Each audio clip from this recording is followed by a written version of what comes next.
8 mètres de largeur, 8 mètres 60 de longueur, des pylônes mesurant 2 mètres, capables de supporter 15 tonnes, les ponts en pleine construction dont les travaux sont financés à 100% par les députés Guy Mafuta Kabongo sur la rivière Mwadi reliant la cité de Kamako au poste frontalier RDC Angola augure l'espoir des opérateurs économiques, les habitants de la province du Kasaï et les autorités locales.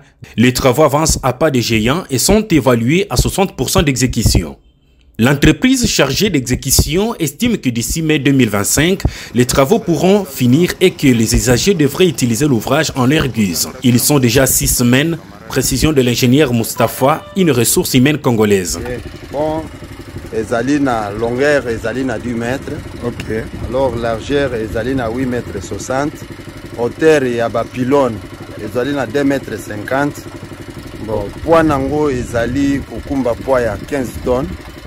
Même ataba mituka minene kokota na bacharge. Bon, vraiment musala tala ndenge toza kokeni nango.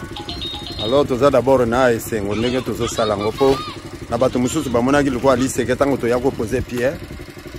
Bon alors tango bamoni musale bandi bato nyonso basepeli nango na biso bato to sala ngo toza nango esengo makasi.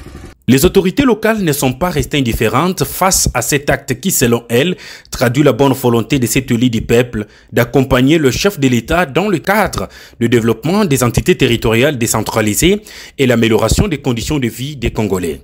Chef de localité Mbumba Chakafuchi à Kamako, en pleine inspection, dit être persuadé du niveau d'évolution des travaux. D'abord, je suis vraiment heureux de voir comment est-ce que les travaux sont en train de s'effectuer.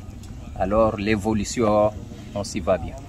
Je remercie l'honorable Guy Mafuta Kabongo Munayala pour cette œuvre et surtout d'avoir songé pour Kamako et sur la rivière Mwadi pour installer ou construire ces ponts. Vraiment ce mien parce qu'on ne s'entendait même pas et la population de Kamako peinait parce qu'il y avait des couacs surtout pour le traverser. La société civile et les acteurs politiques de la zone se disent déjà contents du niveau d'évolution des travaux. Selon Neville Machita, qui a participé au lancement des travaux et qui suit de plus près l'évolution, les travaux évoluent très bien et donnent une lueur d'espoir à ces peuples frontaliers qui vivent des trafics économiques transfrontaliers. Nous sommes venus ici superviser les travaux de construction des ponts sur cette rivière Mwadi. Comme vous les voyez dans les images, les travaux évoluent très bien. On est déjà à 60% d'exécution des travaux parce que déjà on a fini avec des colonnes. D'ici lundi, ils vont faire des finissages, des dalles et consorts. Nous remercions l'honorable Guy Mafuta Kabongo qui a financé à 100% ces travaux. Et aussi à toute la population, nous vous remercions pour l'accompagnement, la notabilité aussi pour l'accompagnement dans l'exécution de ces travaux, afin que Kamako, afin que la rivière Mwadi ait un pont solide, un pont qui va aider les commerçants à l'échange économique avec la ville de Dundu, province de Lunda Nord en Angola. Donc comme nous a assuré l'ingénieur, d'ici fin du mois de mai, nous allons inaugurer ces ponts. Pour rappel, les travaux sont financés à 100% par les députés nationaux Guy Mafuta Kabongo.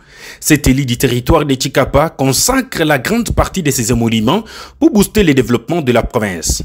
Précisons que pendant la saison des pluies, les eaux débordent et les opérateurs n'ont pas autre choix que limiter soit les activités au poste frontalier qui du reste n'a pas des installations adéquates pour la protection des produits ou ramener en petite quantité en traversant à pied les eaux de la rivière Mwadi avec risque de revoir à la hausse les prix des produits sur les marchés de Kamako.